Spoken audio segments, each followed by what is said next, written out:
meeting to order. May we have roll call? Director Hopkins? Here. Director Adams? Here. Director Edwards? Here. Director Evans? Here. Director Byrne? Here. Director Riley? Here. All present. Please rise to the pledge of allegiance.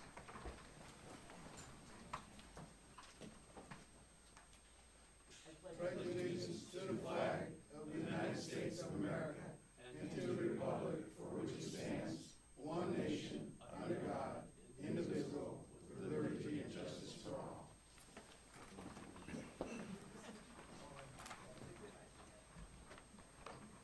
Are there any additions or corrections to the agenda? If you would like to just make note of the new additions to the board at the front end. Do that. All right. Then if there are no additions or corrections to the agenda, we'll leave it as is. I would like to welcome our three new directors tonight, Director Hoffman, Director Edwards, and Director Riley.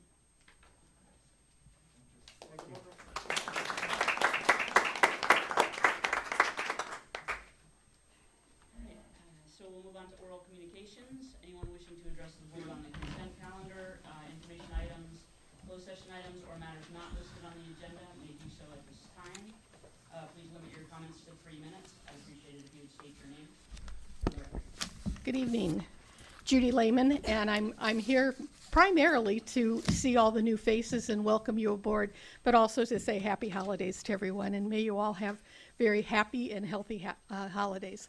Just one question in regards to the process for the feasibility study, and I'm sure you've probably already thought about this, but as you go through the meetings, will there be a possibility of recording all of the meetings so that we can witness and not have to go to each of the meetings to see what every different area says? Thank you very much. Have a great meeting. Good evening. My name is Nina Beatty. I was at the last meeting, and I had written you, the board, a letter on November 12th requesting action on CalAM's rollout of new Neptune smart meters. These meters have very high-powered pulses, even admitted by the company that makes them, emitting 1-watt pulses every 7.5 minutes. And their regular pulses at 100 milliwatts every 14 seconds. So the meters are transmitting constantly. This is a new generation.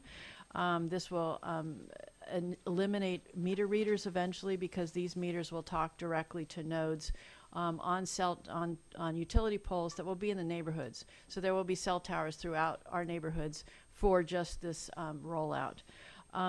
These are a health issue, but they're also an ADA issue. And I requested in my letter of the 12th that this be agendized, put on the agenda, because this agency, according to the Public Utilities Code, has policing authority.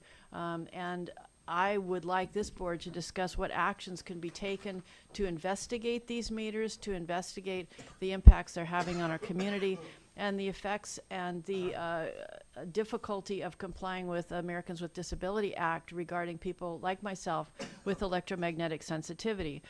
Section 7613D is pretty clear about that the local agencies have policing powers, and that means this district. As a person who's disabled by electromagnetic sensitivity, I find my access increasingly limited in my community, and especially in towns like Carmel, where these meters are embedded in the pavement that people are walking over. Children are sitting, playing on sidewalks where these meters are, and they do not know that they're there. Dogs are sitting, their masters have them sit, and they don't know that the meter cover underneath it is a very powerful meter. These are the timing for this rollout is critical too, because all the customers are absorbing the costs for these new meters being rolled out, which have smart meters have very short lifespans compared to the old analog, either electrical mechanical for electric meters or flow meters for our water meters. Industry people say they last 5 to 7 years, whereas the old meters were 30 to 40 years. So every time the new meters are rolled out, we get dinged as ratepayers. And also any liability if this feasibility study goes through and works out, that we take over ownership of the water assets, that means these meters with all their liabilities. And with this new generation, I've had 2 electrical engineers, when I said 1 watt pulses, they looked at me and they said, 1 watt pulses? That's what you put in from a transmitter that's 2 miles away, but these are next to your home transmitting into you. So I would like the board to take action on this agendized as I requested. Thank you. Ms. Beatty, what was that statutory reference? 761. Is there anybody else who'd like to move on 3D? to Norwell 3D. Communications? 3D. Thank you very much. Good evening, Madam Chair, board members. My name is Gary Curcio, and I'm here representing the Coalition of Peninsula Businesses tonight. Chair John Narigi is not available, so I will be making some comments on behalf of the coalition. The coalition has some serious concerns and questions as to the recent filing the district has made with the Supreme Court in support of Marina Coast Water District. The district council was quoted as saying that the district's position has not changed. Well, it certainly seems to be in direct contradiction to the past policies of the district, who have supported a 6.4 million gallons a day per day plant, as well as 3,500 acre feet of pure water. Was the cost of hiring a special counsel ever discussed with this board? If so, by who? We've had board members say that they knew nothing of this settlement, this filing. So the question then becomes, who's responsible for this filing? Is the staff responsible? Is council responsible? How did this happen? This didn't happen in public. It didn't happen at any of the meetings in general session. Does that mean it happened in closed session? If that's an example of the kind of transparency that this new water board makeup is going to have, we are very, very concerned about that. And again, we feel that if we're all going to start out on the right foot this time around, there has to be disclosure and transparency. Thank you. Thank you, Mr. Curcio. Is there any other oral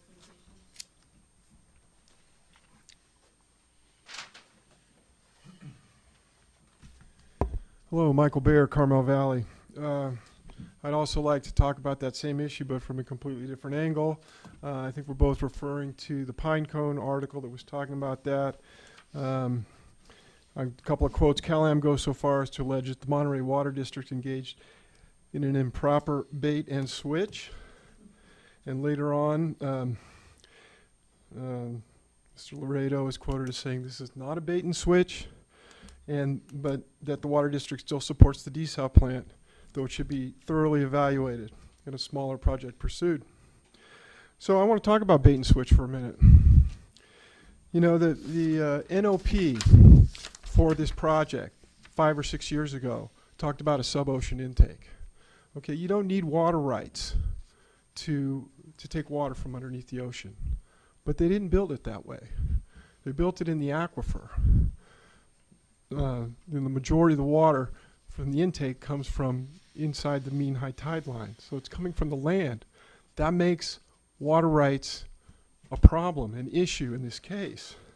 So it's the bait and switch that Cal-Am did for either engineering purposes, the snowy plover, there's a whole bunch of reasons that have been given, that has created this problem of water rights.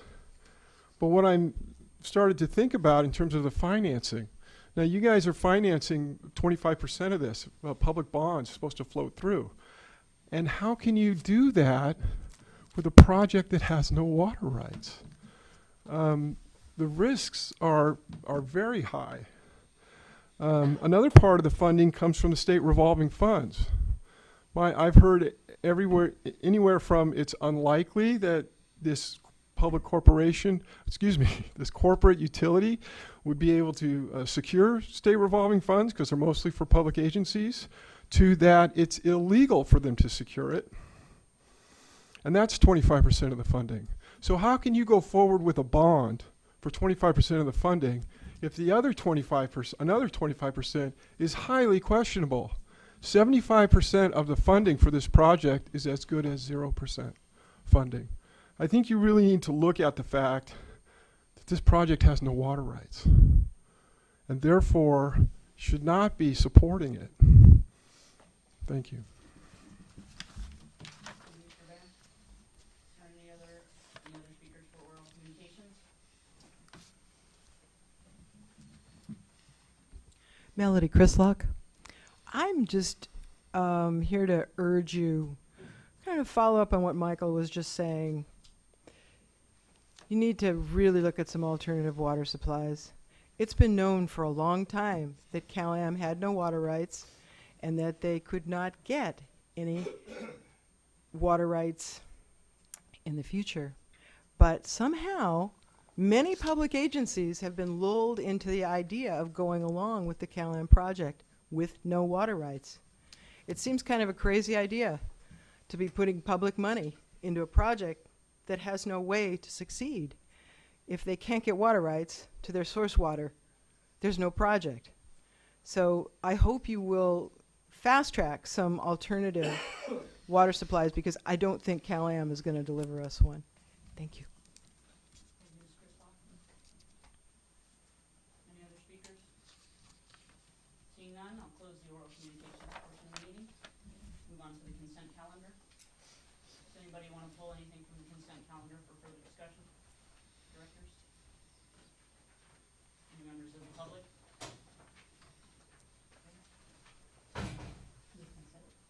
Okay, we have a motion by Director Adams. Second.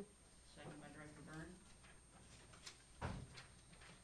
All those in favor? Aye. Any opposed? Motion carries. We'll move on to the general manager's report. Thank you, Madam Chair.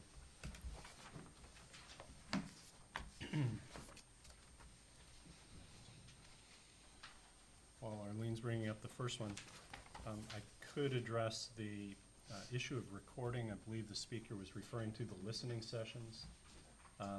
We will be having listening sessions with respect to the feasibility study related to District Rule 19.8, our Ordinance 180, as we move on from references to Measure J. We are requesting the public to come and listen to a little overview of how the process will work, engage in some ranking of thoughts about feasible, what is feasible, and thoughts about why there are public benefits.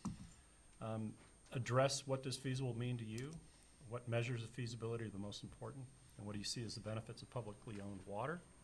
Those sessions are scheduled in Division 1 at the Seaside City Council Chambers on Monday, January 7th.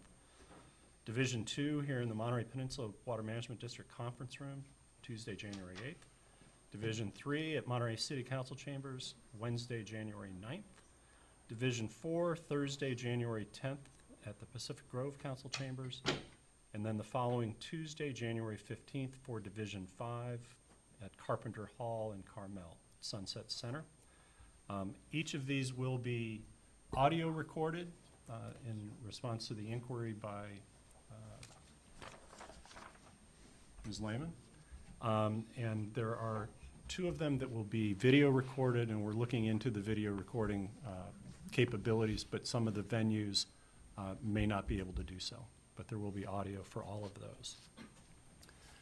I guess while we're on some of the public comment things, I should also point out that my understanding is last Thursday, the Public Utilities Commission denied the advanced metering infrastructure component of the general rate case, and so the rollout as discussed is not going to happen the way it was portrayed to you in public comment. Thank you. And Mr. Laredo can address any other issues related to the third speaker. Okay, turning our attention to compliance with both the cease and desist order and the Seaside Basin adjudication decision. We're only 2 months in to the water year, so it's hard to draw grand truths or meaning from some of the data. But the important thing here is the column on the right. we are slightly above target with the actual, but remember, this is a quarterly budget. The fact that we're that close is a positive sign. Really negligible difference. The more important takeaway is that we're significantly under last year in terms of production after only 2 months. Looking at the individual projects, the only thing I want to continue to point out here is that Sand City continues to deliver under faceplate for a variety of reasons that we've discussed in the past. About 3 months ago, it did deliver at full capacity. But there are some proposals for additional wells, and there's still some discharge permit requirements related to the brackish nature of the discharge. And so it's a huge balancing act between the quality of the source water going in and the salinity of the discharge water going out. And our proxy for demand, this is monthly production for customer service. The key here is that we're also significantly under last year. So this, again, is a measure of demand in the system.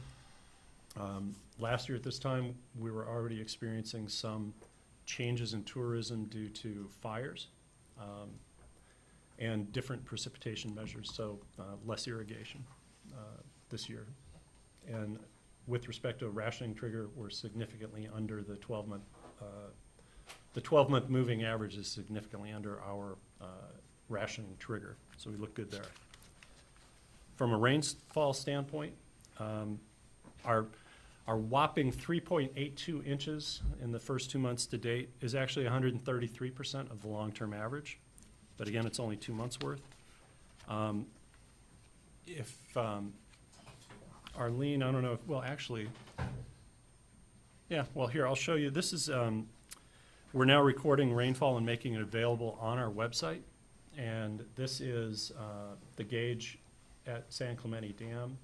You can see that it's got both the end of November events as well as the first week of December events on there. So if you go to our website and go to the tab that says Environmental Stewardship in the pull-down menu and look for rainfall, you get to look at these gauges. I guess the big question is, what does this rainfall all mean relative to aquifer storage and recovery? December 1st was the beginning of the storage and recovery season. As of this morning, basically after yesterday's rains, Los Padres Dam well, this morning it was about 1 foot below the spill. That's as of 9 o'clock. I believe it started to spill. I don't know if there's anybody here who knows, but it looked like midday it was going to start spilling. It's got to be really, really close. Yeah. Well, so this morning at 9, and actually if you can put this chart up on the Elmo, you can see what happened during the day. So this is flow at the Highway 1 gauge. So as of 9 o'clock this morning, it was 45 cubic feet per second up in the middle of the river, and it was merely 7 cubic feet per second at Highway 1. And this is today. At noon, you can see it shot up to about 37 cubic feet per second at Highway 1. See that, just that vertical climb?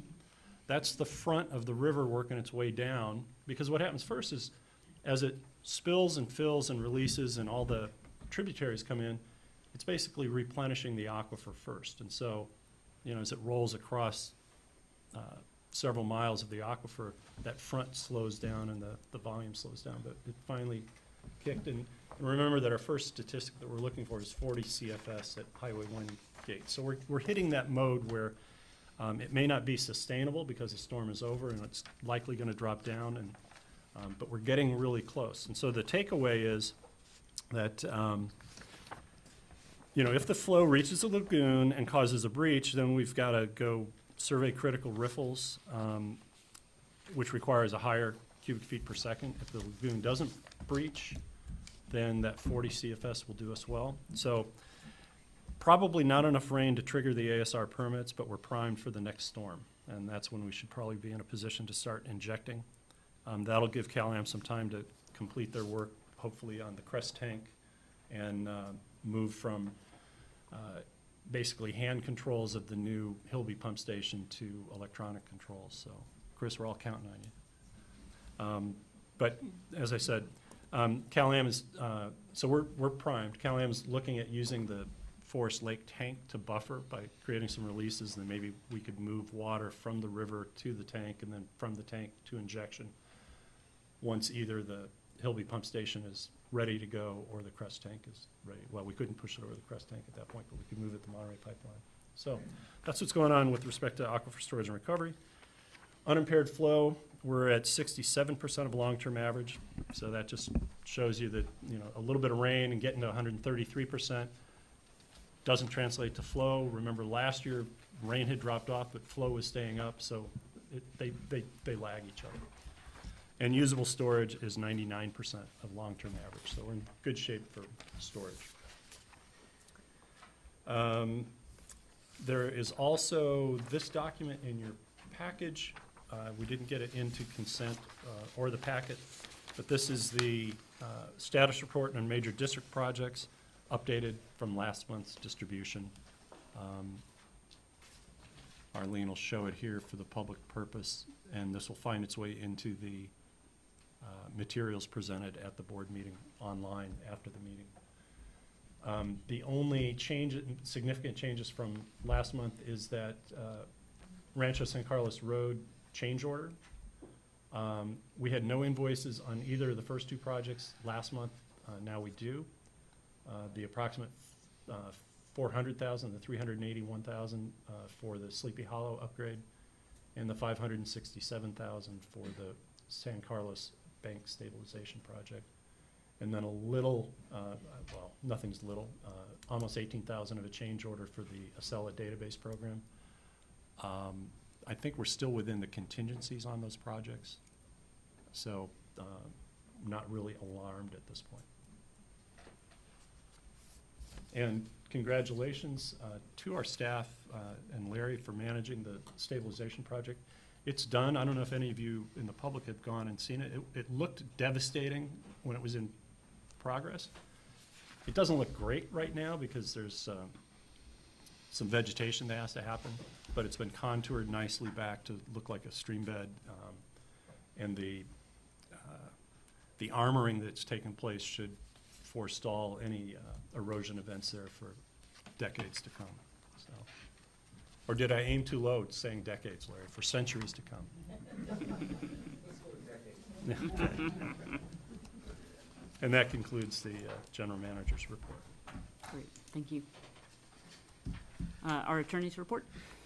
Thank you, and good evening, Madam Chair, members of the public, and members of the board, and congratulations to our 3 new board members. The board did meet in closed session at 5 p.m. to discuss the matters that were on the agenda. In particular, the board did review the status of the pending cases before the California Supreme Court. The district did, as mentioned during the public comment, the district did make a motion to intervene in that case, and that was done to preserve the district's party status. It was definitely not a bait and switch. There was no change in position by the district. On contrary to the comment, there was, this was not a submission in support of either Marina or Marina Coast Water District, and it was not a submission adverse to Cal-Am. The Supreme Court last week did deny the petitions for writ of review without prejudice, meaning that the parties can bring those forward at a later time. And the reason the court did that was that the Public Utilities Commission has before it a request for reconsideration that is pending before it. The Public Utilities Commission did take that up in closed session last Thursday. No report of any action has been issued, so it's a wait and see. So at the moment, there is no action pending before the Supreme Court. With respect to the closed session, the board was provided a status report on all the matters. There was general direction provided. The board did not complete its discussion, and the board continued that closed session and will reconvene in closed session at the conclusion of this open meeting. That concludes my report. Thank you. Director's reports, any AB 1, 2, 3, 4 reports on trips, conference attendance, meetings? Yes, in conjunction with my attending the California State Association of Counties in San Diego, I had the opportunity to walk next door to the very next hotel and attend a little bit of the Association of California Water Agencies meetings. I attended something on desal, which was really fascinating, and then also, thank you to Arlene, arranged that I could go on a field trip to the San Diego desal plant, which was really interesting as well. So that's my revelation. Great. Any other directors? Okay, I'll move on to presentations. We'll receive Pension Reporting Standards, Government Accounting Standards Board Statement Number 68, Accounting Validation Report. Good evening, Chair, members of the board. This is the pension reporting for the Governmental Accounting Standards Board, GASB number 68, Annual Valuation Report. We've brought this report through the Administrative Committee in the past. I think last year and this year we have been doing the presentation directly to the board, so I'll go through a few slides and you'll understand exactly what the GASB 68, hopefully you'll all be an expert. So what exactly is GASB? GASB was established in 1984. They are the Governmental Accounting Standards Board, and they are the independent private sector organization that actually lays out the rules for state and local government agencies and within the general accepted accounting principles. So in layman's term, they basically are the one that lays out the rules for governmental agencies, just like you have on the private sector Financial Accounting Standards Board. For the government side, you have the GASB. So we abide by all the rules that GASB comes out with. And believe me, they do come out with a lot of rules. What is GASB 68? This particular pronouncement came in 2012, June of 2012, where basically they approved new reporting statement and named it GASB Statement Number 68. And that was to be implemented by June 30th, 2015 financial. So we have been in compliance with it since 2015 financial statements. And what exactly it was is that GASB 68 wanted to record the total net pension obligation on each individual agency onto the financial statement. So a lot of agencies had millions of dollars in outstanding obligations, and GASB 68 basically wanted all of those liabilities recorded on the books so that a financial statement reader could actually look at that and see what exactly are the financial obligations for a particular agency. How does GASB 68 relate to us? It relates to us because we are part of the PERS retirement system. District provides pension benefits to its employees through CalPERS. We do have two different tiers for the plan. One is the classic members, and those were anybody that was hired prior to January 1, 2013. Their formula is 2% at 55. Then if you all recall, there was that huge PEPRA reform, and that basically put the PEPRA members, anybody that hired after January 1, 2013, their pension formula got reduced. And so basically the impact on the individual agencies dwindled down, but you don't see the actual effect until years on when new Tier 2 PEPRA members come on board and as the classic members are out of service. So the impact for PEPRA is probably going to take a long time, probably about 10 to 20 years. Again, staying on the PERS retirement, we do have a employer-employee contribution sharing a plan where basically the district pays and the employees also pay. You'll see for 2017-18, district paid about $475,000 in pension cost, and the employees paid about $150,000. In 2018-19, which is the current fiscal year we are in, you'll see the district cost goes up about $20,000, $25,000. The employees' costs are going to go up by $50,000. And one of the reasons is because if you see in 2017-18, we had employees paying 3%, employer paying 3%. But then shifting to 2018-19, you'll see employees' share got to 5%, employers paying 3%, and that was through the MOU negotiation that we did 3 years ago. Now talking about the pension liability, what exactly is the net pension liability? Well, there's a little math formula in there, which is TPL minus F&P equals NPL, but I'll explain what that is. So TPL is the total pension liability, and that's basically the portion of the actuarial present value of the projected benefit payments for the employees, service period, and that's as of the measurement date. And so PERS does produce this report for us, and they basically check out this report every year and basically tell us what the obligations are for each individual agency. So basically we take the total pension liability, Then we take the fiduciary net position, which is the F&P. It's sort of like the market value asset, so it's kind of like assets held into an account. So basically, you take a total obligation, you take out your fiduciary net position or assets, that comes out to the net pension liability. So that's the difference of the two. And so taking straight to the net pension liability, what I'm showing here is the last 3 years of the net pension liability. What I want to point out, there's a lot of good information on this one slide. What I do want to point out is the measurement date. The June 30th, 2017 measurement date. So the difference between a measurement date and the actual valuation date, and then also when you're reporting it on your financial statement. So GASB 68 does allow the annual valuation date to be 2 years old. The numbers are rolled out. So in other words, when I'm looking at June 30th, 2017 measurement date, that number based off of 2016 annual valuation report, but the numbers are rolled forward for measurement purposes. The liabilities and your pension obligations are rolled forward into 2017. But you can use that number on your 2018 because they did look at this and said, okay, there are some lot of large agencies like, for example, CalPERS, and they are not able to print or publish up-to-date information. So GASB allowed for them to use the measurement date approach where basically it's kind of like a year-old number. So even though we are reporting this number on our 2018 financials, it really is as of 2017. Couple of things on here. In 2016, that number changed quite a significant jump, $947,000.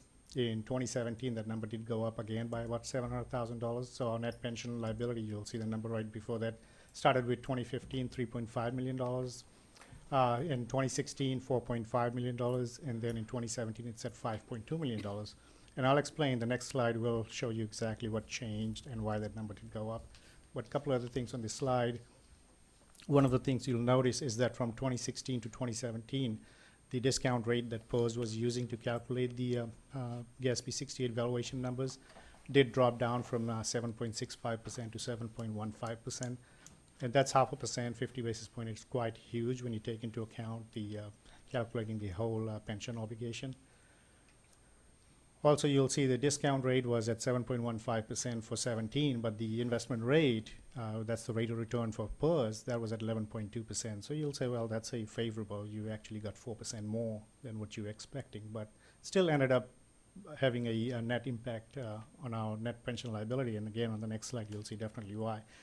The next point on this is the fund status. You'll see it was about 76% in 2015, did dipped down to about 71%, and now it's about at 73%. So even though the net pension liability did go up, but that takes into account that the market value of assets has also gone up. So how much are we funded? It's 73% at this point. So a rule of thumb is lower discount rate increases your liability, higher investment rate reduces your liability, and the combination of the two works itself out the way you saw it. So here's the change in liability. You'll see the 2016 was $947,000, and that was all primarily based on the investment rate. You see the discount rate was 7.65%. So PERS was expecting 7.65%. The actual earnings came in at about 0.6%. So really 7% below what the mark was. So most of the change in liability was because of that. In 2017, the $706,000. The discount rate changes from 7.65 to 7.15. That was actually higher than that $700,000 number, but because your investment rate of return was 11.2% versus the expected 7.1%, so that number got impacted, got reduced a little bit. I don't have the exact numbers as to what that impact would have been, but let's say if the investment rate of return would not be 11.2% higher than what the expected return was, that $700,000 number would have been a lot higher.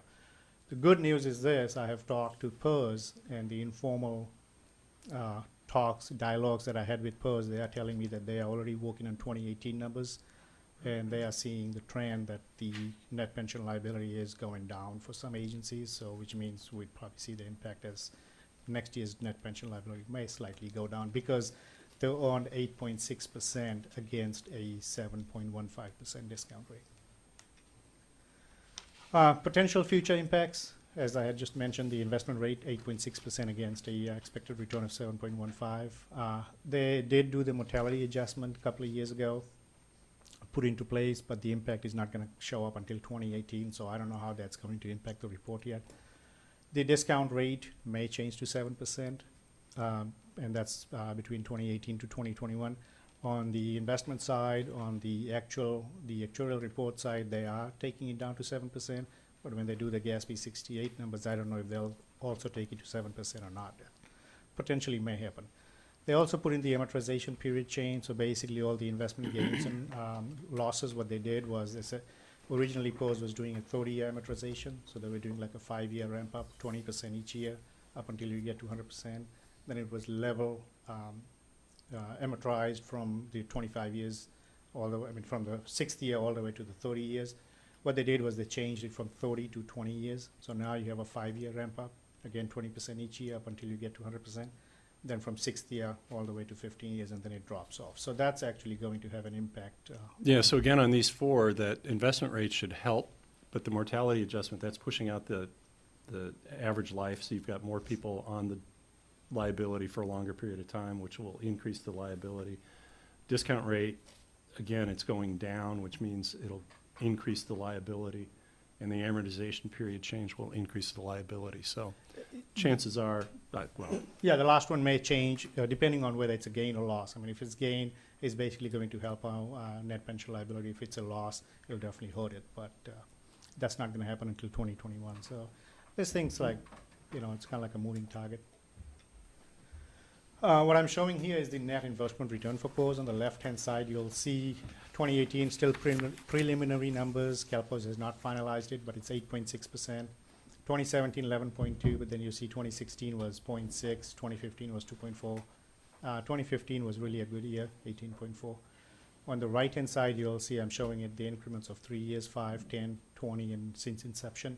You'll see the only time so since POS has now reduced the discount rate to 7%, you'll still see the only time that they've been able to match that 7% discount rate is if you take a 5-year average rate of return, or if you take it since the inception 88, which is 8.4% or 8.8%. So expect more changes on the discount rate. They're not saying yet, we don't know what's going to happen, but my guess is that if they're looking at the numbers, they'll probably make some more changes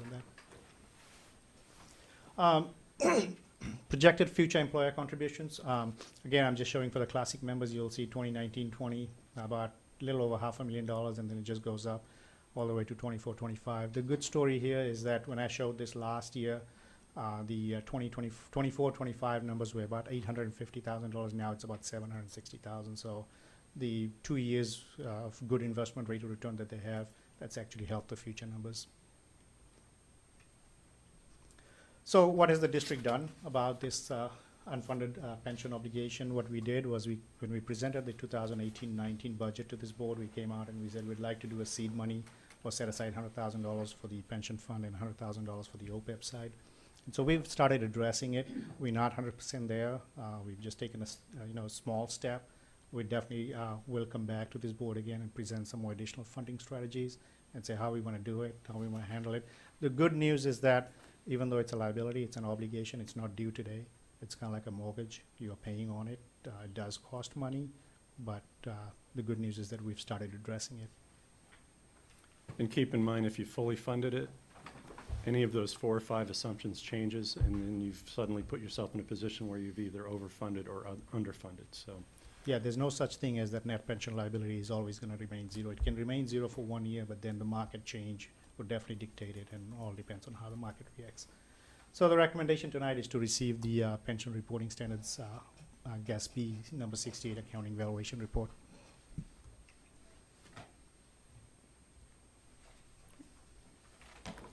Thanks, Suresh. Any questions of the directors? I do have a question. Just, can you give me any kind of an idea what some of the drivers are that brought down the pension obligation for us compared to what it may, how that may affect other entities? You know, like say City of Carmel or Corridor Reuse Authority or some of the other entities with which we're all familiar. Are you talking about the future cost that I was showing? Yes. Yeah, that was actually the discount rate that we had received, good discount rates for the 2 years, or 3 years in a row, 11.2%, 8.6, actually 11.2, and trying to recall what the rate of return was. But it was the good rate of returns that actually are helping the future obligations. So is that spread across every PERS recipient? No, because we are part of a pool plan, so anybody that's less than 100 employees are part of the pool plan, I see. what's called a miscellaneous pool plan. There are some agencies that have more than 100 employees and also on the miscellaneous plan, but they are on the dedicated plan. But then you also have the safety plans, which are way more expensive for cities, and so I don't know what the impact for the safety plans And are. because we're small, the ratio of classic versus PEPRA has a bigger impact. And so some of these very large organizations that will carry a larger number of classic employees for a longer period of time are have less of an opportunity to reduce their pension obligations. So our, what we call here at home, Tier 2 employees coming in under PEPRA are carrying their own load a lot better than the classic employees. And so if you've got a large proportion of classic just because of the size of the organization or the aging of the organization, then you're not going to move as quickly. Thank you. Thanks very much. Any other directors? Okay, we'll open it up for public comment. Okay, seeing none, bring that back to the board. Usually exciting I things like this get all sorts of public comment. Nice. Absolutely fascinating. Scintillating. We don't vote. Do we need a motion to receive? Okay. So moved. Okay, we have a motion to receive by Director Burns, second by Director Adams. All those in favor? Aye. Any opposed? Okay, motion carries. Move on to number 8, which is back to Suresh. We have received Government Accounting Standards Board Statement number 75, Accounting and Financial Reporting for Post-Employment Benefits Other Than Pensions. I'm back, and I did say Bad. I did say that GASB was an interesting organization. They keep pushing out all these new obligations, this new standard. So this one is GASB statement number 75. This came out after the pension statement number 68. We all knew that was going to happen, but they were kind of like a year after. It followed a year after. So this is the accounting and financial reporting for the other post-employment benefits, or most commonly referred as OPEB. And again, GASB, I won't go over the GASB slide. It's exactly the same as I had presented on the previous one. This is the slide on what exactly is GASB 75. So GASB 75 started off with, in July 2004, GASB issued statements number 43 and 45. And that basically was for the financial reporting requirements of the OPEB. And that was to be implemented with fiscal year 2009-10. And we have complied since the 2009-10 financial statements. And what exactly GASB 40, and 43 did not apply to us, but 45 did. And what exactly was GASB 45? It was to record your current year obligation, OPEB obligation on your financial statement. So let's say you had $100,000 in net OPEB obligations. You'd have to record that $100,000 for the current year and then go into the next year. And let's say you have $100,000 obligation, so you'd record that $100,000 again in next year. So it was every year that you had your obligations for the current year. Well, what they did was they said in 2015, they issued statement number 75, and what they did was they revised it, and it said financial reporting requirements for OPEB. And we knew, like I said, that was going to happen. And what that was going to do is to be implemented with fiscal year beginning June 15, 2017 financial. So that actually applies to the district for this current fiscal year that we are reporting our CAFRA, and that's going to be the 2017-18. That's on your agenda about 2 or 3 items down. And what that 75 does is basically now it says, okay, record your total OPEB financial obligations on your financial statement. So as I was talking about the current year obligations, the $100,000 apiece, well, it said no, as of the date of June 30th, 2018, whatever your total obligations are at that date, record it on the books at that date. So just like pension GASB 68, 75 does all your OPEB obligation as of the captured date. So why does OPEB liability mean to us, or why does it impact us, or how does it impact us? District provides healthcare premium to its retirees, and we have 2 separate tier plans. And again, we looked at all the healthcare costs, the OPEB cost, the pension rising cost, and we did itself district internally when it did the 3-year MOU. It decided to segregate the benefits between Tier 1 and Tier 2 employees because that's what the trend was. Every agency almost was doing that. So we had tier 1 employees, anybody that's hired prior to July 1, 2013, and if they have greater than less than 15 years of service, they get $540 a month after retirement towards the healthcare cost. If they spend 15 years or more with the district, they get $1,218 in 2018, but that number is escalated 3% each year. So 2018 number was $1,218. Tier 2 employees, if they're hired after July 1, 2013, all they would do is, regardless of the years of service, when they retire, they get $540 a month towards the healthcare cost.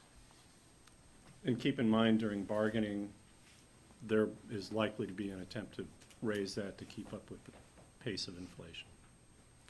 So switching gears to what exactly is OPEB liability, or what is net OPEB liability? Well, it's the difference of the OPEB liability minus the fiduciary net position. And so that gives you the net OPEB liability. So the definition is pretty much identical. It's the portion of the actuarial present value of projected benefit payments, which is the healthcare benefit cost in this case. This report is not published by CalPERS.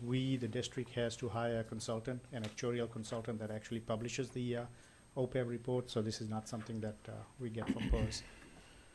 Fiduciary net position, again, is the market value of assets. So your liabilities minus your assets gives you your total net OPEB liability.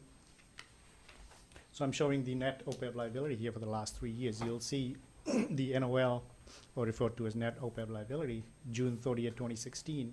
Oh, before that, before I go into that, the measurement date. So because we hire our own consultants, and because we're such a small agency, that our consultants are able to give us the up-to-date information. So you'll see the measurement date are exactly 16, 17, 18. So June 30th, 2018, that's our actual net obligation as of that date, and that number is also reported on our financial statement. So we have the up-to-date information on the OPEB side.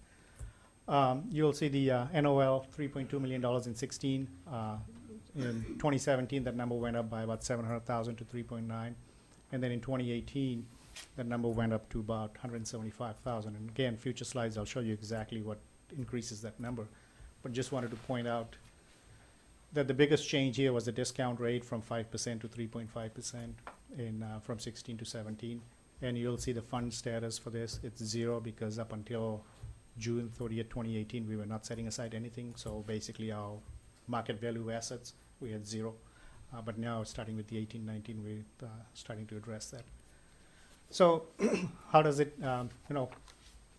what happened to the change in liability? The $700,000 in 2017, as I mentioned, was solely because of the discount rate change from 5% to 3.5%.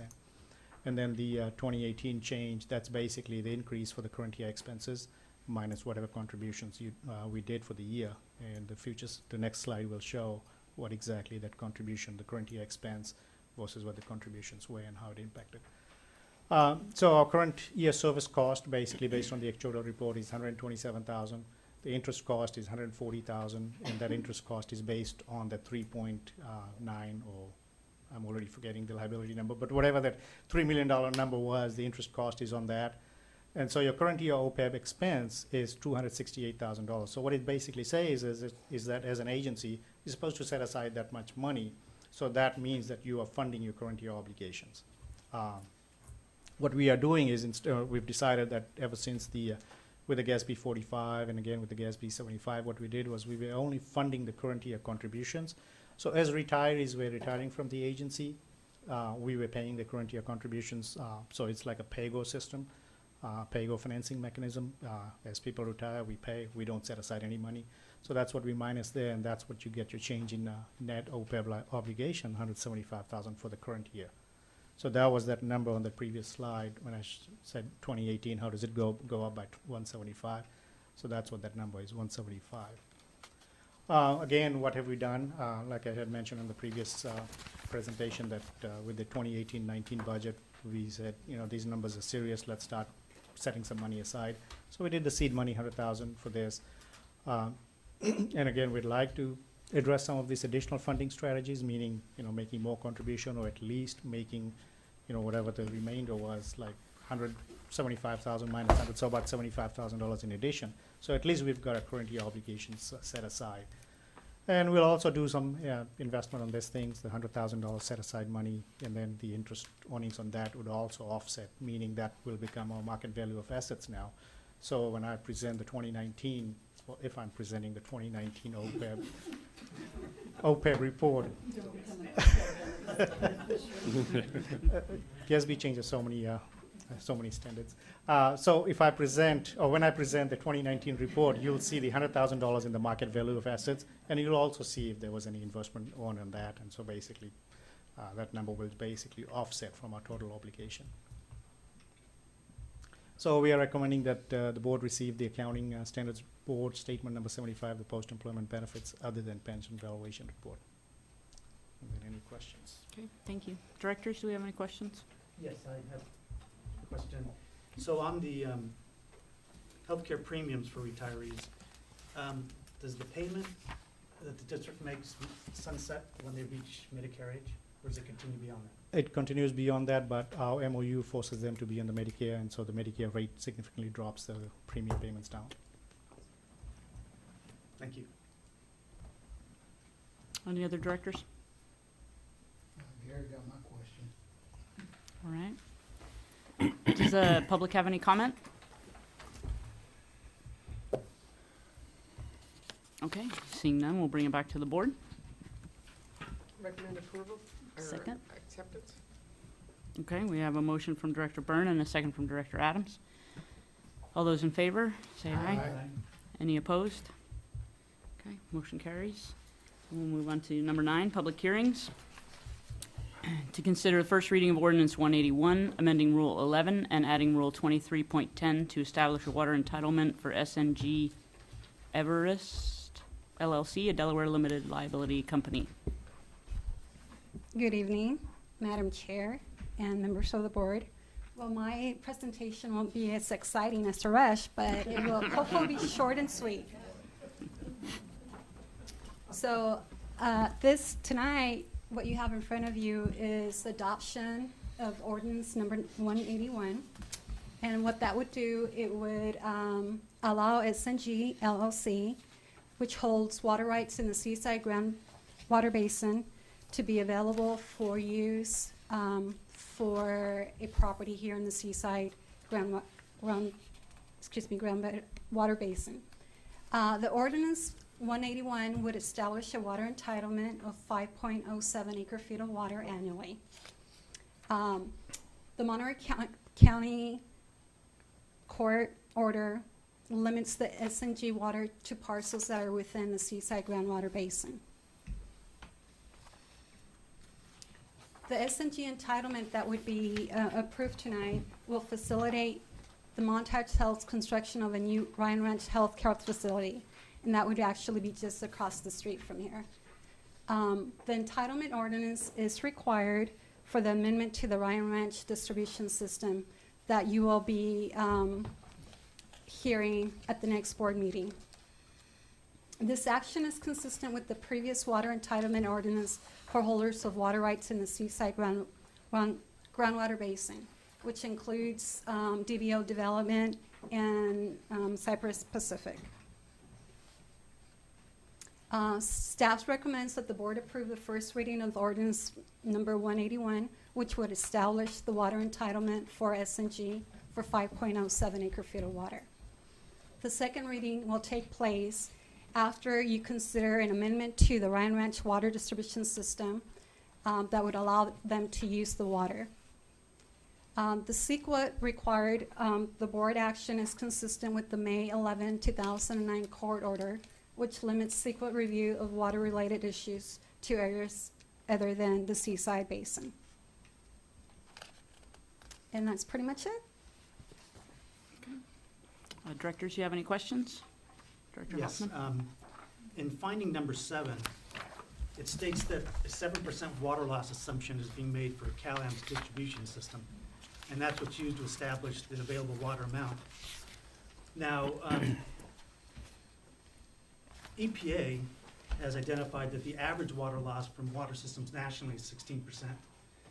And it's industry standard, if you want to call it that, is that a well-run water distribution system would be lucky to achieve 10%. And actually, anything below 10% is not economically feasible, typically, to go after those leaks, to reduce that loss. So My question is, what is the basis for using that assumption, given with the information I just provided?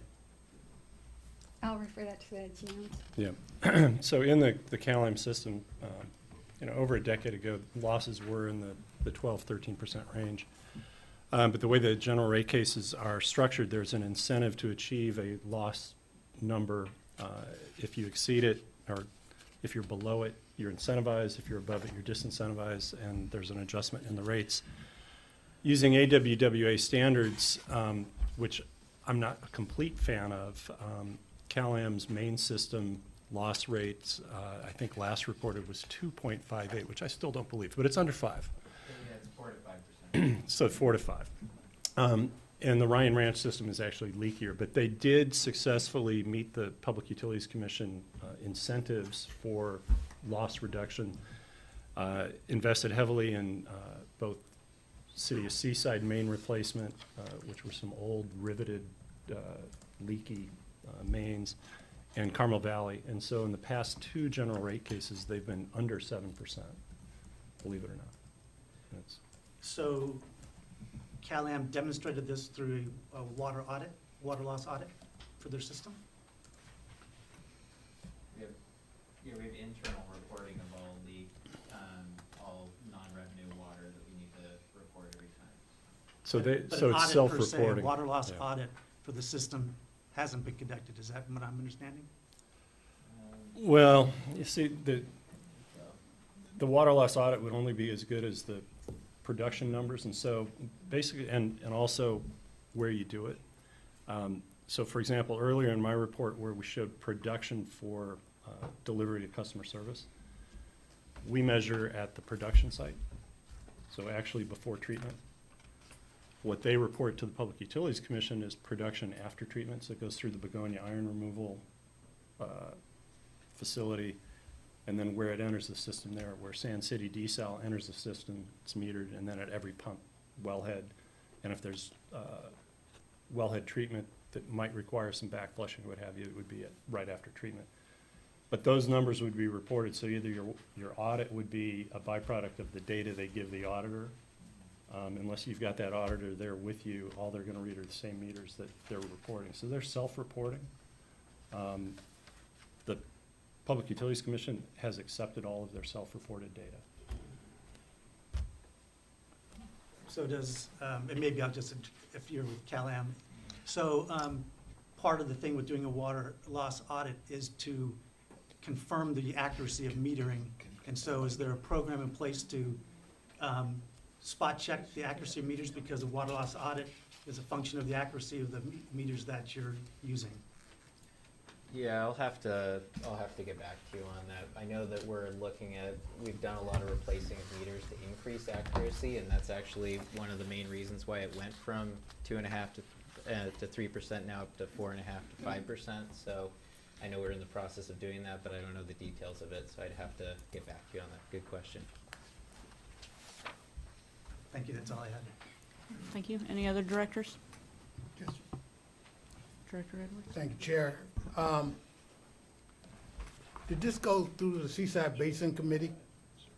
The Water? Water Master, Yeah, yes, this it has. went through and they Yes. approved it? Yes. Okay, thank you. I just seen you out there, Paul. Any other directors? Okay. Any members of the public wishing to comment? Good evening, members of the board. My name is Paul Bruno. I'm Vice Chair of the Seaside Groundwater Basin Water Master. Very familiar with this particular item before you. I'm helping to coordinate it. It's the Water Master. This is very consistent with what the Water Master would like to see. For one, is part of the wheeling agreement makes the pumping take place further inland than what normally would happen. The SNG wells are located right next to the coast, and we are trying to discourage any pumping right along the coastline in order to maintain protective water levels. So this actually ultimately benefits the coast by not having the pumping located there. This is consistent with other actions. They mentioned Cypress Pacific, which is actually my company. So one of these have gone through before with my company, which helped the hospital build the building across the way. Ultimately, having the hospital able to expand some of its medical treatment facilities here in Ryan Ranch is a tremendous benefit to this community, and so I hope you would see this through. Thank you. Thank you, Mr. Bruno. So, Paul, is part of this 5.07 going to the new adolescent mental health facility? Or, because I don't think all of it's right across the street where the new office building is. There's a site that they are procuring a little bit further down. This is Lower for, Roosevelt. yeah, that facility was from the previous transaction with Cypress and Don Orozco. This particular facility, I won't say exactly what they're building, but it is an additional medical care facility, which Yeah. I think the community would be happy to see. I just wanted to say there's some other sites they've procured in Ryan Ranch Thank where you. this will go. Any other members of the public wishing to speak? Cody Phillips on behalf of Montage Health, and I don't have much to add other than we would urge you to take staff's recommendation and move this on to the January hearing. Thank you. Okay. Any other members of the public? Okay, seeing none, we'll bring it back to the board. Move approval. You guys can second it. There you go. And- All right, we have and a motion to Madam- approve Madam from Chair? Director Byrne. Madam Oh, Chair, as an ordinance, this does require a roll call vote. Thank you, Council. All right, so we have a motion by Director Byrne and a second by Director Riley. So, Early. Director Hoffman. Yes. Director Adams. Yes. Director Edwards. Yes. Director Byrne. Yes. Director Riley. Yes. And Director Evans. Yes. Unanimous approval.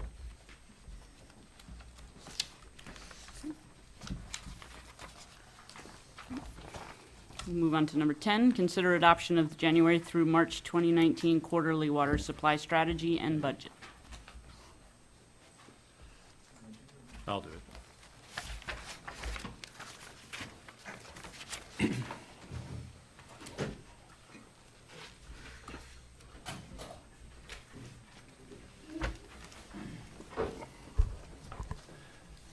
We do this once every quarter, and this is on the heels of every October 1st or every September, we adopt an annual water budget. As you may recall from the GM report earlier, we compare actual to date against the budget. The budget is modified quarterly. And it's developed in accordance with all of the existing orders and the Seaside Basin adjudication, basically both resource systems together. We talked a little bit about ASR earlier, and we have to keep in mind that Table 13 is a separately identified appropriative water right, which CalAm perfected in roughly 2012, I think, or thereabouts, 13. So the budget assumes full utilization of all Seaside Basin coastal subarea native groundwater during the water year, assumes ASR recovery of at least 180 acre feet, focuses on Seaside groundwater basin in dry months to shift to avert the impacts of Carmel River pumping.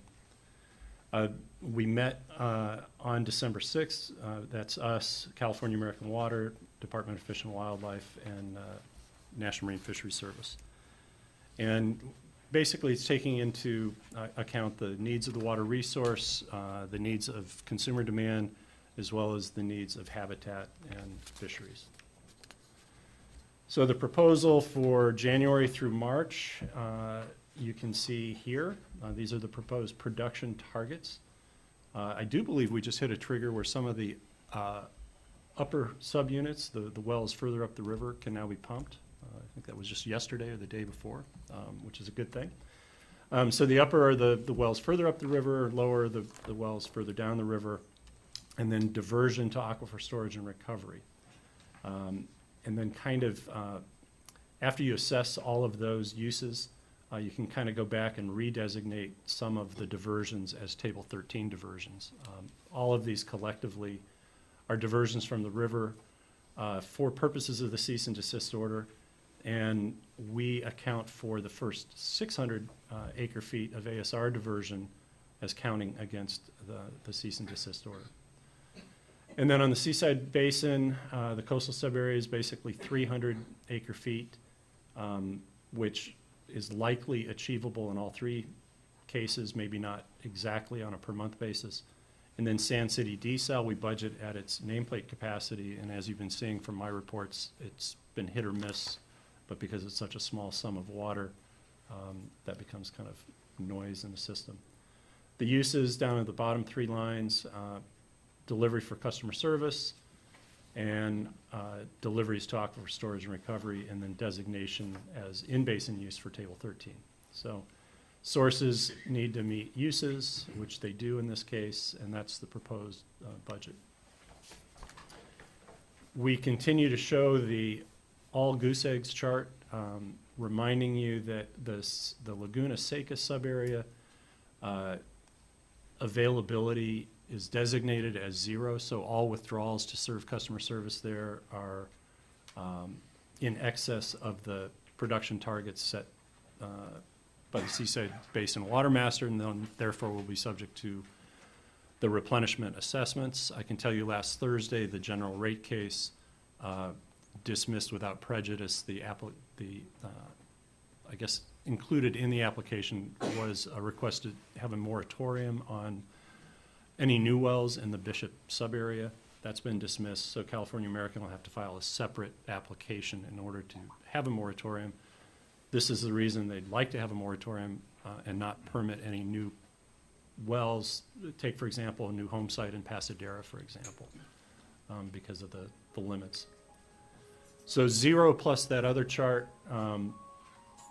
yields the other chart that I already showed you, and that would be the production proposal for the next quarter. And our recommendation is to adopt that strategy and budget. Okay.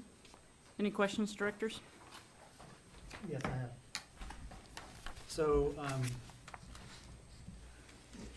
for the Sand City desal, the target of 25 acre feet per month, has the plant, since its initial operation, has it ever achieved that production capability in a month? Yes, it has, but so its faceplate is 300 acre feet per year, so this is just division by 12.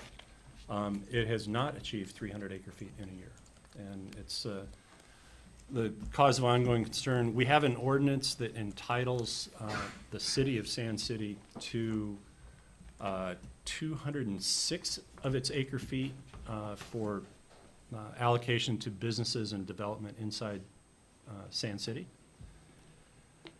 94 acre feet were dedicated to the unlawful diversions of the river. And so as they move forward, they could allocate up to that 206, which would make for a total of 300.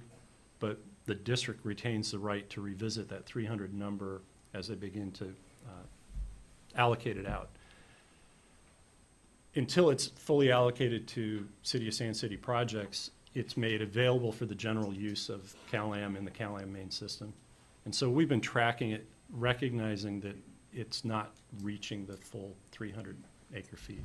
So from our standpoint of managing the entitlement, we retain the right to fine tune it to the actual historical operations. For purposes of the water budget, we recognize that because of, so when we were in drought, for example, and some of you may remember this, when you don't have new water coming in, if it's a brackish water plant and you don't have any fresh water coming in, then the salinity of your source water gets a little higher and a little higher and a little higher, which means your discharge gets a little more saline, and you can't meet your discharge permit unless you change your discharge permit. So there were times where it wasn't a plant operation, it was a discharge permit issue, so they backed off. There was another time where a truck backed up into something, and so it was a plant problem. So we've been monitoring these, but the shorter answer is it's done 25 acre feet in several of its months, but it's never done 300 in a year. Thank you. Any other questions from directors? Okay. Any members of the public wishing to comment on this item? Okay, seeing none, we'll bring it back to the board. Move approval. Thank you. Okay. Thank you. So move approval by Director Edwards and seconded by Director Riley. So all those in favor? Aye. Any opposed? Motion carries. We'll welcome Suresh back for number 11. Receive the fiscal year 2017 to 2018 comprehensive annual financial report. Thank you, Chair, members of the board. This is the annual comprehensive financial report, and this is for the fiscal year ending June 30th, 2018. This is going to be a two-part presentation. I'll do a few slides here talking through some of the numbers, and then we have Mike Riley and Ray Galati in the audience from Hayashi Willen, and they will take the second part of the presentation. This was a challenging year for us to put together the comprehensive annual financial report. Right at the heel of our audit, we lost our accountant, and then we had a huge public request act that we were fulfilling, and so we also had to go through an IRS audit. So pretty challenging to put this, deal with this year's audit. I won't go over the GASB. We're doing free PR for them tonight. What exactly is a comprehensive annual financial report?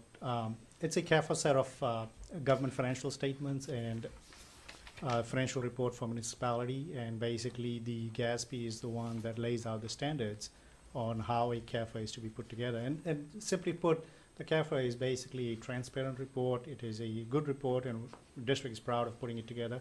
It's got a lot of good information. It's got statistical information in there, so it's a lot of stuff in there. But the pronouncements or the requirements are promulgated by the GASB. And so the GASB provides its standards in terms of the content on what needs to be put in there, and they update these publications annually. So there's a huge checklist that kind of like changes from year to year, and we go through the checklist and make sure that we've complied with all that stuff. It's compiled by the governmental accounting staff, and again, we follow all these standards, and it has to be audited by an external certified accounting audit firm, and that's what Hayashi Willen does for us. And then the CAFA is composed mainly of three sections: the introductory, the financial, and statistical sections. And so that's where I'll start. Our CAFA, the three sections itself: the introductory section, the actual pages of the CAFA, it's the Roman numeral from 1 to 9, and that contains the letter of transmittal, the CAFA award, and also the governmental structure. The financial section of the CAFA, our CAFA, it's pages 1 through 49, and that has the auditor's opinion. It has the management's MD&A, which is the management's discussion analysis, and it also has the basic financial statements, including the financial notes. And then finally, the statistical section of our CAFA that starts on page 50 and goes up to page 71, and that all of those statistical information, they contain like a 10-year trend line, 10-year historical information as to what pertains to the agency, geographically, the agency itself, and more good stuff in there.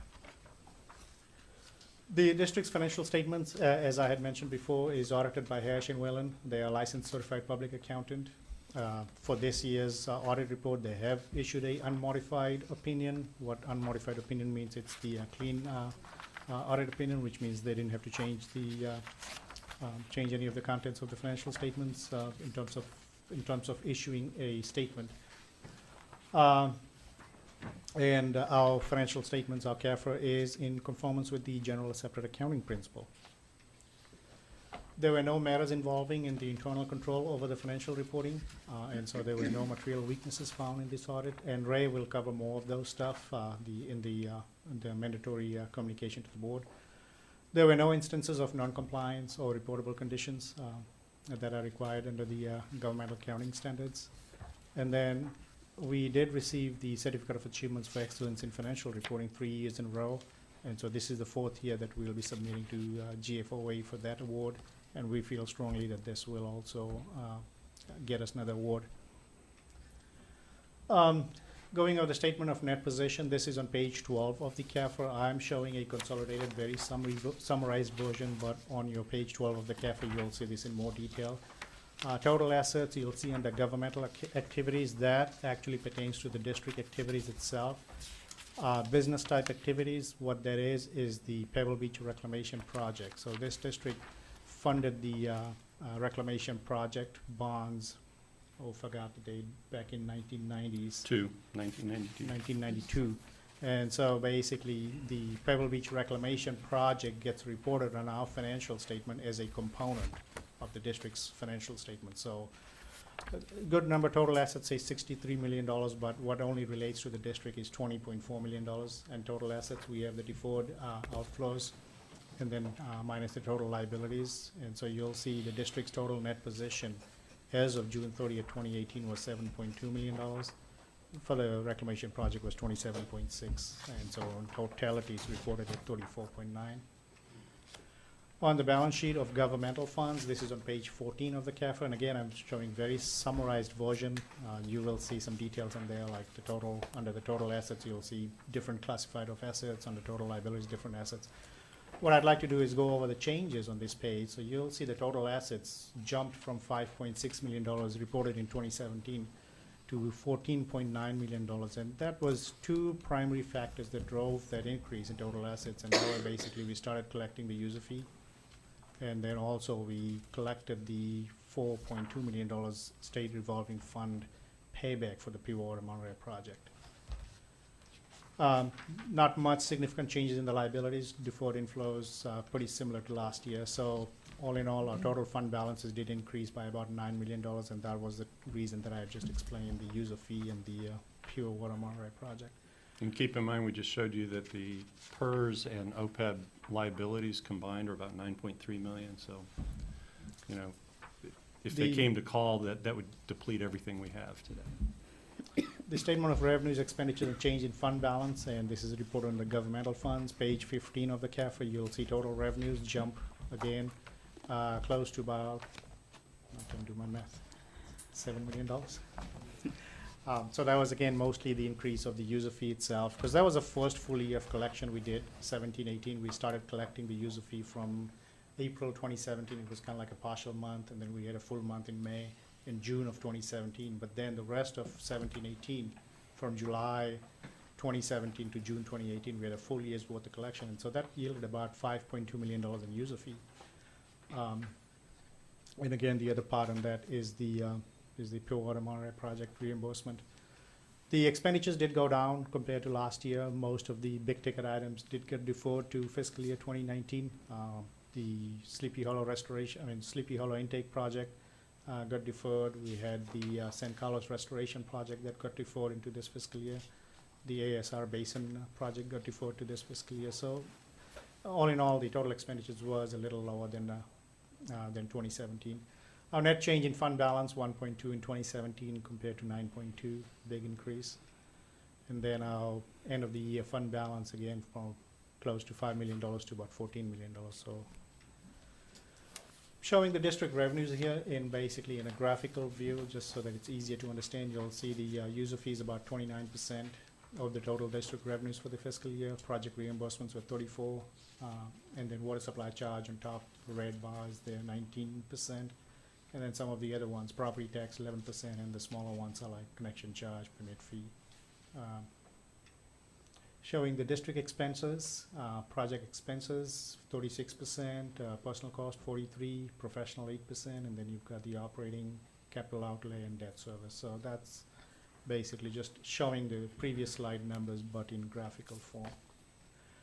Going over the statement revenue and expenses, change in fund balance. Again, this is comparing budget to actual, and these are on pages 50 through 52.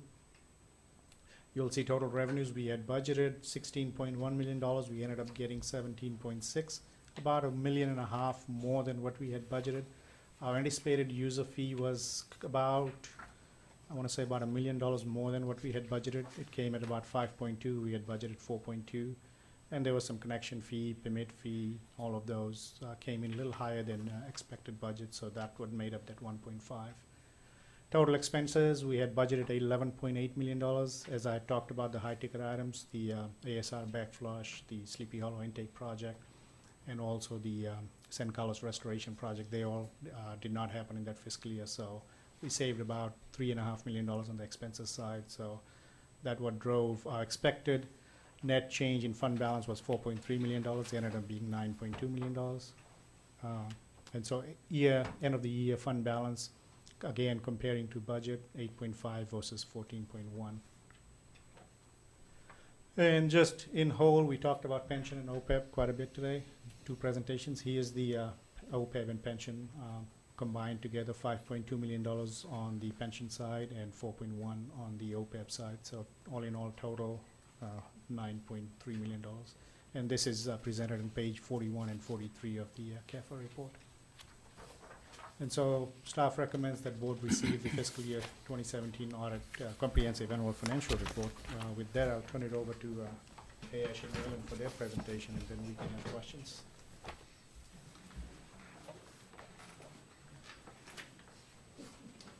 Thank you, Suresh. My name is Mike Briley. I'm with, partnering with Hashi Whalen, and this is Ray Gallardi. Ray led up our team. She's one of our senior audit managers for the firm. So, as Suresh said, we're tag teaming this presentation. He went into the details. We're just going to give you a brief overview from your auditor's perspective of what the objectives of the audit were, our opinion. Mike, your remote is right under there, and the big button will advance it. Okay, perfect. Thank you. So first off, we want to just give you a very big picture perspective on what we do as your auditors. And very, very simply put, the objective of the audit is for us to render an opinion as to whether the financial statements of the district are reasonably stated in accordance with generally accepted accounting principles. And Suresh touched on that many times regarding GASB and so forth. So you've asked us to come in and do that, and we're pleased to say, as Suresh said, that you received an unmodified opinion. So after all of our audit work, we were able to say that, in fact, your financial statements are fairly presented in all material respects. So he used the word clean opinion on one of his earlier slides. That's somewhat of a loosely used term, but we'll just say that's the highest level of assurance that you could receive from your auditor. So that's really a positive reflection on Suresh and his team and the management here to receive that kind of opinion. So the documents you have before you are in draft form at this point. There's a couple of open items that we're just wrapping up right now. And we have a report due to the State Controller's Office by January 31. So we just wanted to let you know what will be wrapped up in the next few weeks in order to meet those deadlines. We're required by our auditing standards to make some very specific communications to you as people in charge over the governance of the entity. So these bullet points are all stated in a letter that we'll issue upon completion or issuance of our audit report. So we're just summarizing them here, and I won't read them all. I'll just highlight a couple of things there. The audit adjustments are something that's somewhat normal out of every audit. In other words, from the work that we received the books and records at the beginning of our audit from your team, from Suresh and his team. We do all of our audit procedures, and occasionally adjustments will come up. We'll find things that need to be reported, and you'll see there are a couple of small journal entries there, adjusting journal entries, nothing of significance in terms of the AJEs. And then I'm going to have Ray talk a little bit about the GASB JEs because those were of a little bit more significance, and then I'll come back and touch on some of the other bullet points there. Yeah, so the GASB journal entries, we made 4 of them, but we could have easily made them into 2. But it was just the journal entries to record the OPEB liability in full compared to what it had been in the past, which was on a pay-as-you-go system each year, incremental. So the reason it was 4 entries is we backed off the old liability and then put on the full liability. And we did that as separate entries, just for clarity, so that Suresh, when you're seeing it and he's trying to trace it through the records, you can see, hey, this was the old number, and now this is the new number. And then we recorded the current year activity, which between OPEB and the pension, that's where it decreased your net position by the $522,000. And when you're looking at those expenses that Suresh was going over, the $706,000 change for pension, and then there was a change in OPEB, it's those numbers and how they netted out. Is it ended up increasing the expenses and the liabilities this year. Okay, just kind of summarizing those last 4 or 5 bullet points there. We're required to let you know if we come across any disagreements with management, any difficulties during the audit, any significant issues encountered. So we're pleased to tell you that there were none of those. If there were, you would have been hearing from us before today. So, yeah, that's another good reflection on Suresh and his team. He mentioned that there were no material weaknesses found in our audit. So that's another very important part of what we do. We test your internal controls, we assess fraud risk, and so forth. And if we come across any findings in that work, we would be required to report those to you, either as material weaknesses in your internal control, which would be the most serious findings, or other findings, and we were pleased to say that there were none of those. On the next slide there, we're also required to let you know what accounting pronouncements are in the pipeline. So Suresh spoke at length about GASB 68, GASB 75, that addressed your pension and your OPEB costs. So GASB's at work. They're hard at work coming up with new things for you to comply with. We have 5 of them there. I won't get into all of them. We have quite a lengthy explanation in our letters and documents there of what those are. So there is no shortage of GASB pronouncements in the pipeline. Let me just add to that of those 5 that are currently out that haven't been implemented yet, there's probably not going to be a large impact on the district. The leases is the one that could potentially have the largest impact, but the district doesn't have a large amount of leases. It's like you have a copier, postage machine. You don't have a bunch of land leases or things that have to be reevaluated. So to be honest, the OPEB one, the pension one, those significantly changed your financial statements. At this point, we don't have any knowledge that any of these standards will cause a significant impact. So just in conclusion, I think most of you, through your affiliation with other governmental agencies or private business, whatever, you're probably familiar with the audit process. It's incredibly time-consuming and for the staff here. We do our best not to annoy them, but the nature of what we do is somewhat annoying. So it's important that the board understand that when we come in and we bring a team of, I think we had about 4 or 5 people on board, and significant amount of time. So we want to take a moment to thank Suresh and all of his team for putting up with us, and really, most importantly, being fully transparent and cooperative with us as the auditors for the district. I think that's it. We have open for any questions you may have. Okay. Directors, do you have any questions? Okay. Director Edwards? Thank you, Chair. Y'all been doing this audit a long time here, haven't you? Yes. Yeah. Yeah. I know you was here in the 2000s, and I remember her, and y'all been doing a good job since I know, and I just seen your report, and it even got better. But do you think when these new changes come up, we should start early, or should we wait, government agency wait until 2 years when the ordinance were put years back? What do you think? Want me to reply? Yeah, you can go ahead. On the ones that are coming up, most of them won't have an impact. If you saw, I don't know how to go backwards, but one of them's on debt restructuring. If you don't restructure debt, there's not going to be an impact. If something happens and you restructure debt, then we may have a change in the disclosures that are currently present. But like the leases one, I would recommend at this point that you don't early implement, only from the standpoint that this standard has been very complicated, and for the for-profit industry that had to implement it earlier, it's gone through multiple revisions since it's been implemented. They've sent out implementation guides and adjustments to the standard. So because the impact's not going to be large to you, I would say there's no need to look into it early. If you're a different organization with a bunch of leases, then we definitely recommend you start your process early. Whether you record it early or not, you do need to actually evaluate all your leases and determine what kind of changes it would have. Just in brief, what it's going to do is, you used to have the term capital lease or operating lease.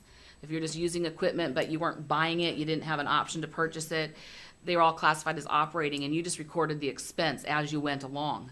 What they're requiring now is that all leases, and if they're over 12 months, are going to be on your balance sheet as an asset and a corresponding liability. So if it was going to be significant, we would recommend you look into it, primarily because that could affect debt covenant ratios. Okay, thank you. Thank you. Directors, any other questions? Okay, thank you. Any members of the public have any comments, questions?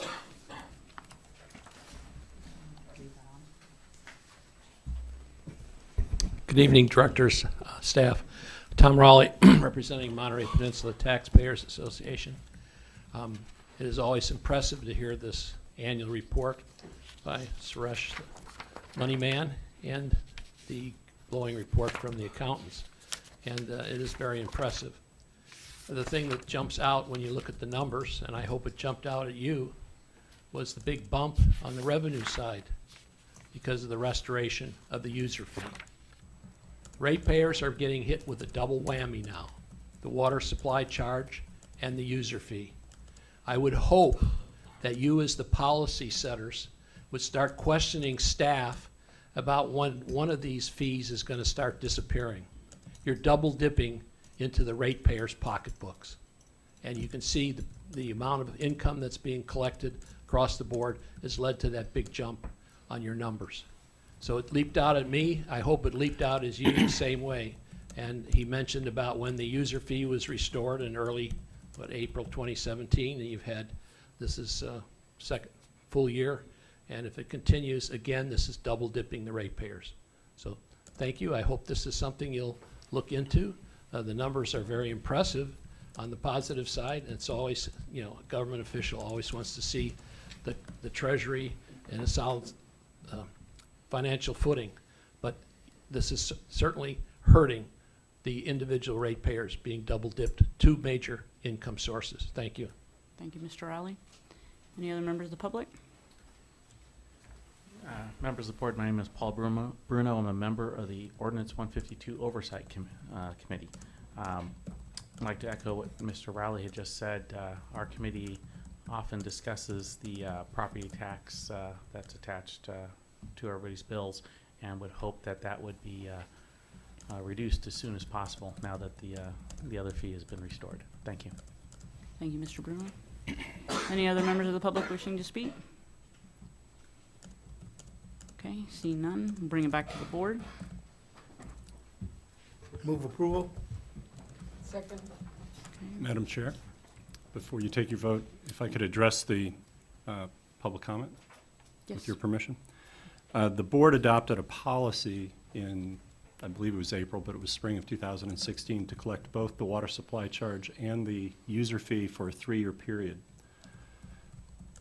The collection of the user fee was delayed almost a full year while sorting it out with the Public Utilities Commission and their slowness to react to the Supreme Court decision. The Ordinance 152 Citizens Panel also concurred with that 3-year double collection period policy. Before we begin to look at sunsetting all or a portion of the water supply charge, or all or a portion of, well, it won't be all, but a portion of the user fee. So that policy has been adopted, has been vetted, has been publicly aired multiple occasions.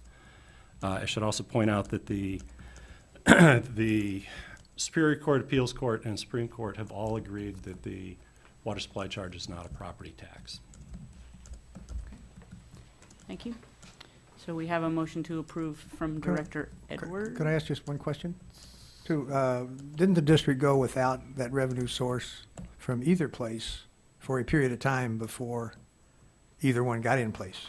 I mean, so you were without revenue for several years? Yes. From either one of these sources? Yes. Yes. Okay, just thank you. So it is it a motion to accept or receive? Or, I mean, approve? Is it a receive? Okay. All right, so there's a motion to receive from Director Edwards and a second from Director Byrne. Okay.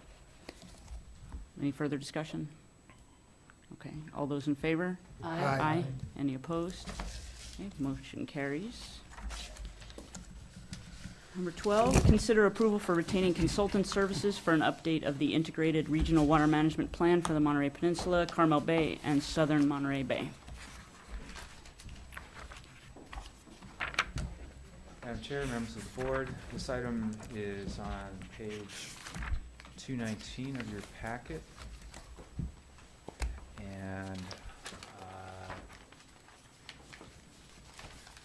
so basically, the Monterey Peninsula region, which, as you recall, consists of all of the peninsula cities up into the area, part of CSUMB, the Highway 68 corridor up to about Laurel's Grade, and all of the Carmel River watershed.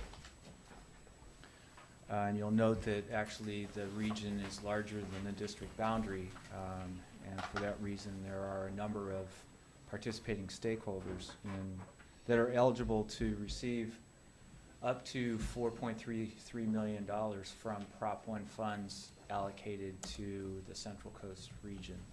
Out of the, I think it's $43 million allocated to the Central Coast, the local Monterey Peninsula region is eligible for 4.33 under an agreement with those Central Coast regions. So in order to receive those funds, this area has to update its IRWM plan, which this board adopted, I think it was in 2016, but we have to, actually 2014, we have to update that IRWM plan to 2016 standards at the time that the grant proposal is submitted. In other words, we have to update it and adopt the plan by mid-2019. There is a project solicitation to include projects in that plan that would be eligible for funding. It's currently underway. It's due to be completed in January. Your packet contains a letter from the Big Sur Land Trust, which we had worked with as a regional water management group member. They had offered to actually do the IRWM plan update and the project solicitation at a very reasonable cost. Big Sur Land Trust is a nonprofit. However, as the letter states, Sarah Hargrave, the project manager for that update, has accepted another position and will no longer be working with the Big Sur Land Trust effective the end of the year. So we do have these tasks to do, and in a timely fashion. Last Friday, we had a discussion with Denise Duffy and Associates, who actually wrote the previous 2014 plan and actually conducted the project prioritization process and evaluated those projects in 2014. And so although their project manager has also moved on, they do have staff experience in doing this. I'm not exactly sure what the cost of Sarah's participation from the Big Sur Land Trust will be when the bill's finally in. I'm estimating it might be, $14,000. I'm just trying to track what previous costs were and what the cost might be for the remainder of the year. And there is a little bit of disagreement on the numbers. It should really read, I think the cost from Big Sur Land Trust would be about $14,000. What we're recommending tonight is that you authorize the general manager to enter into agreements with consultants that can help us do the project prioritization and the IRWM plan update, which I believe it would be Denise Duffy and Associates. They've said they can fit this into their schedule and they have the experience, and I'm confident they could do it.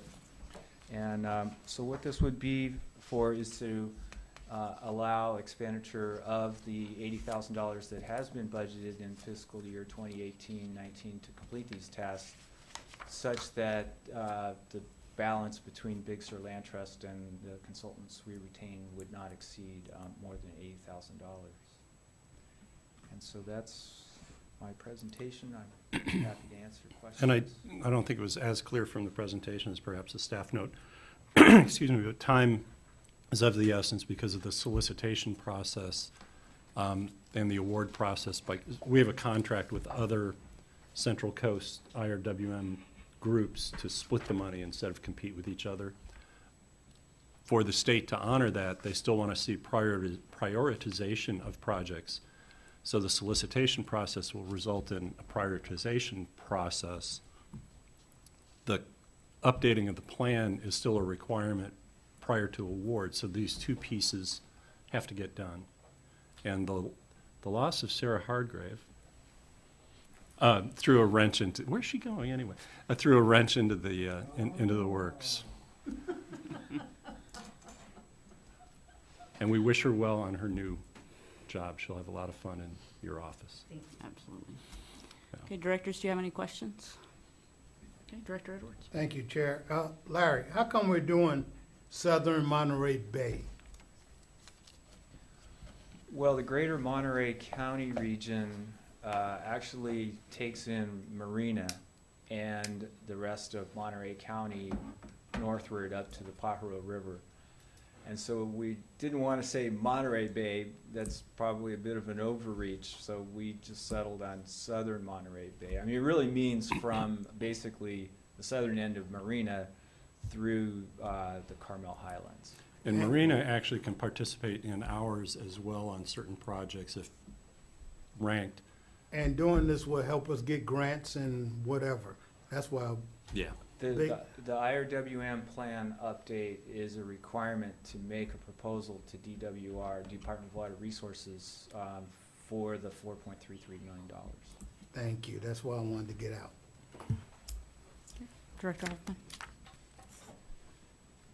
Hoffman. So the title of the action item is approval services for updating the integrated regional water management plan, but then the recommendation is to update the plan and also facilitate a project solicitation process.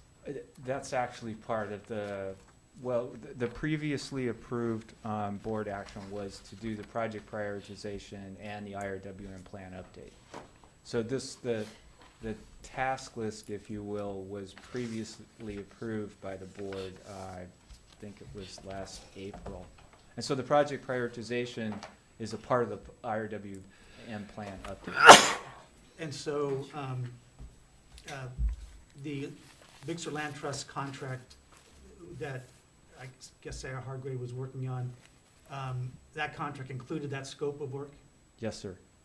So so what was that contract's value to do that? I think it was $36,000.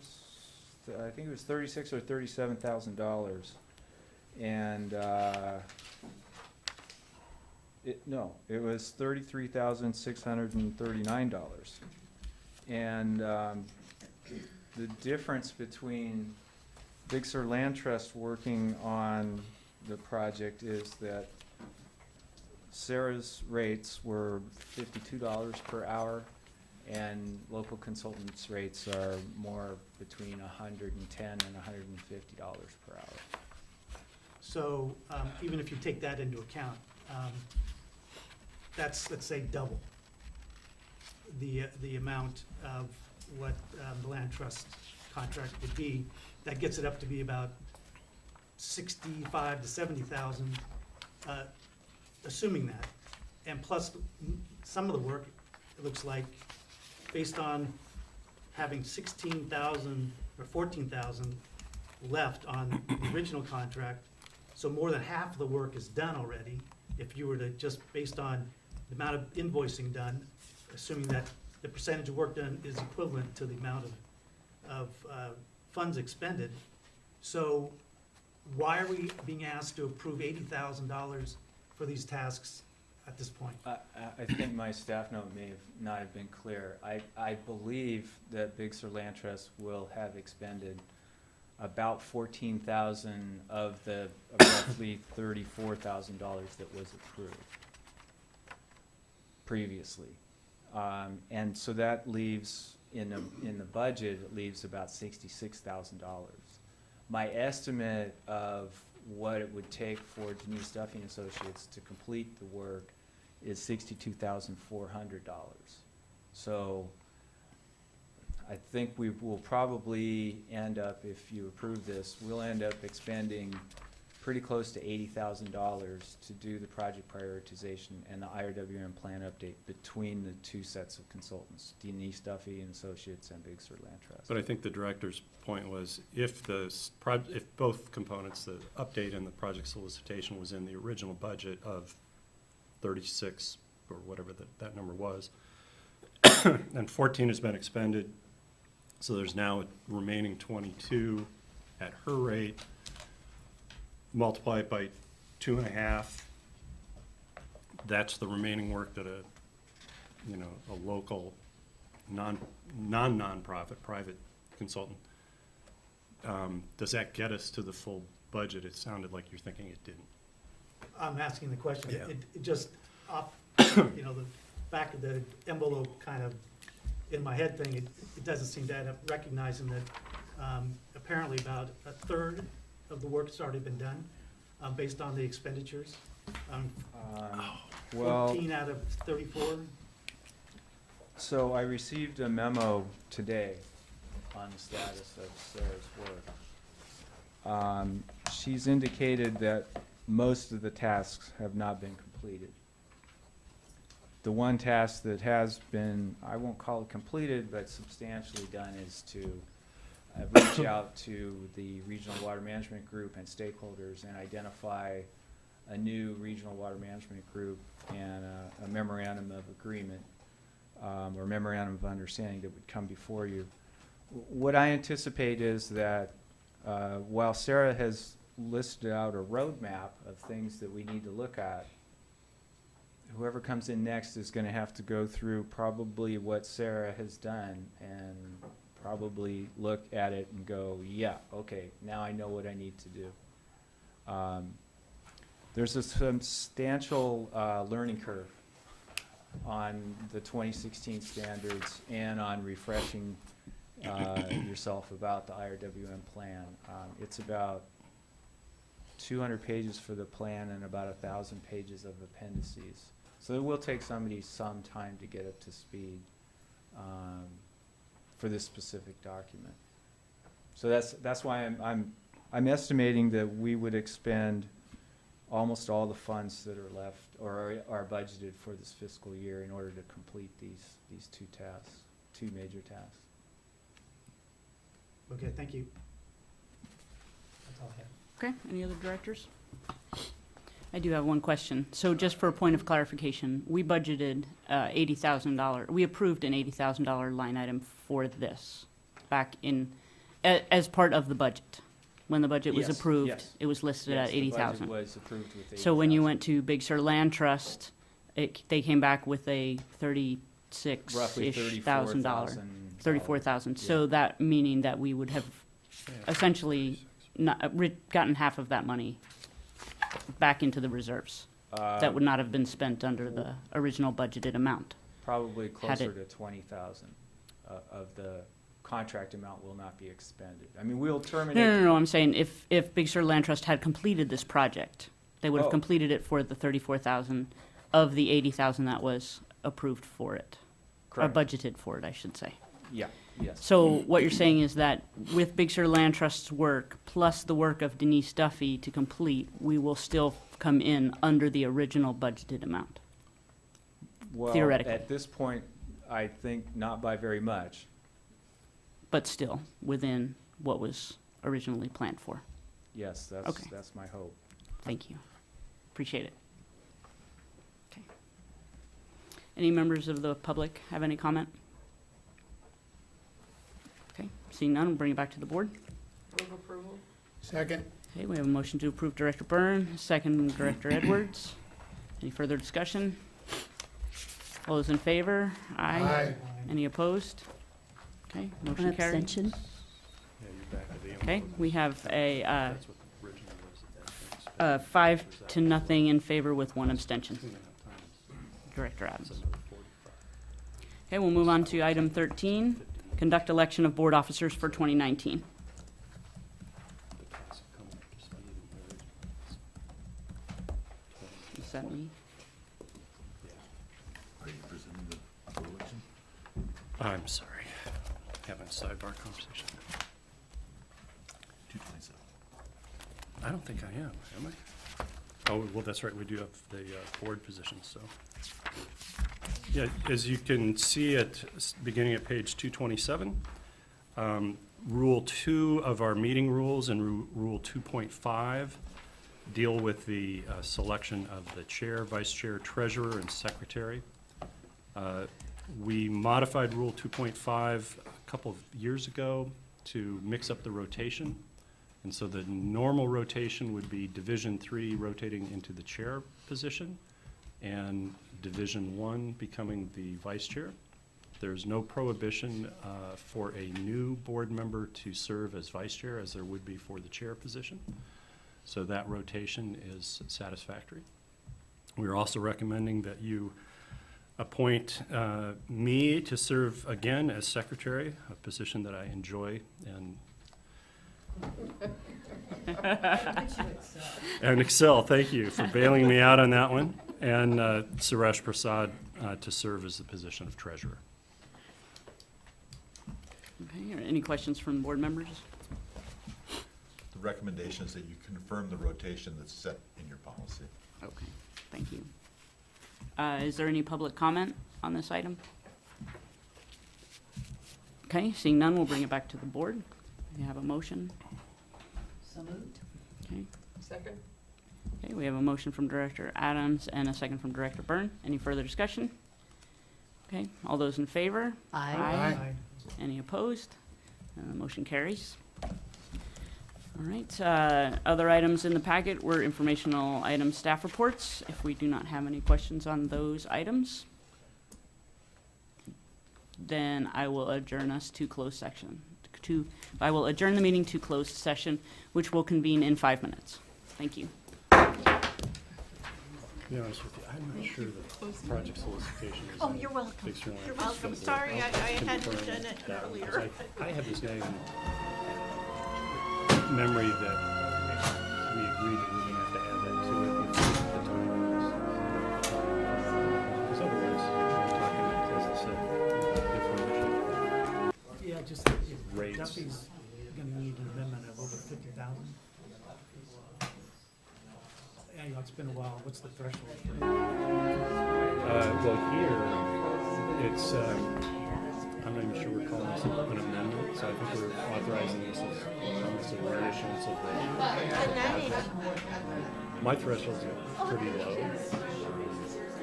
We got them raised to 5,000. Same time, same place.